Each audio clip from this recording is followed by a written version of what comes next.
அனைவருக்கும் என் இனிய காலை வணக்கம் சொந்தங்களே. இன்று ஒரு புதிய தகவல். தென்றல் தமிழும் தென்காசி மாவட்டம் திப்பனம்பட்டி கிராமம் ஸ்லோ மதனகோபால் ஆற்றுகின்ற உரையை நீங்கள் இப்பொழுது கேட்டு மகிழுங்கள். பாவூர் சத்திரம் தென்காசி மாவட்டத்தின் பிரதான இடத்தில் அமைந்துள்ளது. இந்த பாவூர் சத்திரம் பகுதியானது ஒரு வளர்ந்து வரும் பகுதி. இங்கு வியாபார பெருமக்கள் நிறைந்த ஊர். தமிழகத்தின் காய்கறி சந்தையை நிர்ணயம் செய்கின்ற மார்க்கெட் மற்றும் பூ நிலையம் சிவகாமிபுரம் பாவூர் சத்திரத்தின் அருகில் அமைந்துள்ளது. மற்றும் இந்த பாவூர் சத்திரம் நகரமானது அம்பாசமுத்திரம் சட்டமன்றம், ஆலங்குளம் சட்டமன்றம், கடையதல்லூர் சட்டமன்றம், தென்காசி சட்டமன்றம், சங்கரங்கோயில் சட்டமன்றம், இந்த சட்டமன்றங்களுக்கு மத்தியிலே கிட்டத்தட்ட அமைந்துள்ளது. ஒரு வளர்ந்து வரும் நகரம் மட்டுமல்ல, இங்கு இல்லாத தொழில்களே இல்லை. 2 சக்கர வாகனங்கள் மற்றும் மர வியாபாரம், நம்பர் 1 MSPV ஓட்டு வியாபாரம், மாட்டு வியாபாரம், 2 சக்கர வாகனங்கள் விற்பனை நிலையங்கள், 4 சக்கர வாகனங்கள் விற்பனை நிலையங்கள் மற்றும் ஆர்கே காளிதாசன் அவருடைய ASPN, ஆர்கே பல்குகள் மற்றும் கமிஷன் கடைகள், அத்தனை தொழில்களையும் கொண்ட நகரம் இந்த பாவூர் சத்திரம். ஒரு வளர்ந்து வரும் நகரம். இங்கு அத்தியாவசியமாக தேவை ஒரு ஏர்போர்ட். அதாவது பாவூர் சத்திரம் ரயில்வே நிலையத்திற்கு மேற்கு புறமோ, அதாவது கல்லூரி கிராமத்திலோ, அல்லது குலசேகரப்பட்டியிலே மேலப்பாவூர் ரோட்டின் பகுதியிலோ ஒரு ஏர்போர்ட் நிர்ணயம் செய்தால் நமது ஏரியா மக்களுக்கு, படித்த மக்களுக்கும், வியாபாரிகளுக்கும், வியாபார பெருமக்களுக்கும் மிகவும் வசதியுள்ளதாக இருக்கும். அதற்கு முன்பு ஒரு சிறிய விவரம் சொல்லிக் கொள்கிறேன். நமக்கு அருகிலே உள்ள ஏர்போர்ட்டுகள் 3: திருவனந்தபுரம், மதுரை, தூத்துக்குடி. இதில் திருவனந்தபுரம் 1937 உருவாக்கப்பட்டது. மகாத்மா காந்தி அவர்களால் பசுமை நகரம் என அழைக்கப்பட்டது திருவனந்தபுரம். மகாராஜாக்கள் வாழ்ந்த ஊர், பிரபலமான ஊர், இயற்கை தொழில் கொஞ்சம் நகரம். அங்கேதான் தென் தமிழகத்திலே முதல் முறையாக ஏர்போர்ட் நிர்வாகப்பட்டது 1937. அதைத் தொடர்ந்து கூடல் நகரம் மற்றும் மதுரை மீனாட்சி அம்மன்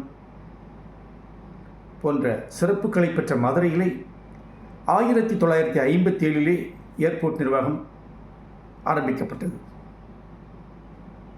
அது ஒரு மெயின் இடம். அடுத்து தூத்துக்குடியிலே ஒரு தொழில் நகரம். அது அங்கே 1992 ஏர்போர்ட் நிர்மாணம் செய்யப்பட்டது. இப்போ சமீபத்தில் கூட அங்கிருந்து இண்டிகோ நிறுவனம் 2-3 விமானங்களை தினமும் இயக்குகிறது. சென்னை செல்வதற்கு சுமார் 5000 ரூபா ரேட். அதில் தான் கொஞ்சம் முன்ன பின்ன வணிக பெருமக்களுக்கு மிகவும் பயனுள்ளதாக இருக்கிறது. ஆனால் நமது தென்காசி சட்டமன்ற உறுப்பினர் அன்புக்குரிய திரு பழனி நாடார் அவர்கள், கடையந்தலூர் சட்டமன்ற உறுப்பினர் அன்புக்குரிய சகோதரர் குட்டியப்பா, முரளி கிருஷ்ணன், நம்முடைய சங்கரங்கோயில் சட்டமன்ற உறுப்பினர், அடுத்து நமது ஆலங்குளம் சட்டமன்ற உறுப்பினர் அன்பிற்குரிய சகோதரர் மனோஜ் பாண்டியன் மற்றும் நமது அம்பை சட்டமன்ற உறுப்பினர் மதிப்புக்குரிய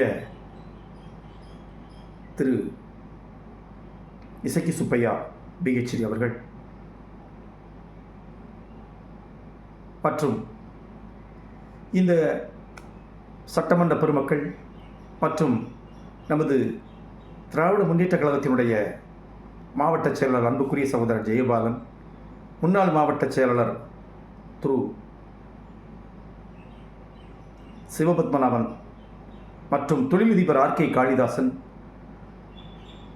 மற்றும் தொழிலதிபர்கள், மார்க்கெட் வியாபார பெருமக்கள் மற்றும் பொதுமக்கள் எல்லோரும் ஒத்துழைத்தால் கல்லூரி ஊராட்சி மன்ற தலைவர் அன்பு சகோதரர் ராஜ்குமார், குலசேகரப்பட்டி ஊராட்சி மன்ற தலைவர் மற்றும் முக்கிய பிரமுகர்கள் அனைவரும் இணைந்து பாவூர் சத்திரத்திலே ஒரு விமான நிலையம் அமைவதற்கு ஏற்பாடு செய்ய வேண்டும். இது உண்மையிலே அவசியமானது. இது நமது ஏரியாவிலே படித்தவர்கள் நிறைந்த பகுதி. பல்வேறு துறைகளிலே கொடிகட்டி பறக்கின்ற பகுதி நமது பகுதி. வியாபாரத்திலும் சரி, தொழில்துறையிலும் சரி, அரசு பணியிலும் சரி, அனைத்தையுமே கொண்ட இடம் இந்த 6 சட்டமன்ற தொகுதிக்கும் மையப்பகுதி பாவூர்சத்திரம். எனவே சட்டமன்ற உறுப்பினர்கள், ஆட்சியாளர்கள், அரசு அலுவலர்கள், வியாபார பெருமக்கள், அரசியல்வாதிகள், பஞ்சாயத்து தலைவர்கள், யூனியன் சேர்மன் சகோதரி காவேரி சினித்திரி அவர்கள் இருக்கிறார்கள் கல்லூரியில். இவர்கள் அனைவரும் இணைந்து முன்னாள் கல்லூரி ஊராட்சி மன்ற தலைவர் அன்பு நண்பர் ராமசாமி, திரு அருணோதயம், குறும்பலாப்பரி திரு எஸ்.என். இளங்கோ அண்ணாச்சி, திரு வைகுண்டராஜ் அண்ணாச்சி போன்ற முக்கிய பிரமுகர்கள், ரயில்வே ஆலோசனை குழு உறுப்பினர் அன்பிற்குரிய மாப்பிள்ளை பாண்டியராஜா எம்மி அவர்கள் இருக்கிறார்கள். நீங்கள் அனைவரும் ஒருங்கிணைந்து பாவூர்சத்திரத்தில் ரயில் நிலையம் எப்படி சிறப்பாக இயங்குகிறதோ அதை போல அதற்கு மேற்கு புறமோ தெற்கு புறமோ வடக்கு புறமோ ஏதோ ஒரு இடத்திலே நீங்கள் விமான நிலையம் அமைவதற்கு ஏற்பாடு செய்ய வேண்டும். அதற்கு பொதுமக்கள் நாம் அனைவரும் ஒத்துழைக்க வேண்டும் என்று கேட்டுக்கொண்டு இந்த நல்ல செய்தியோடு நிறைவு செய்வோம். வணக்கம்.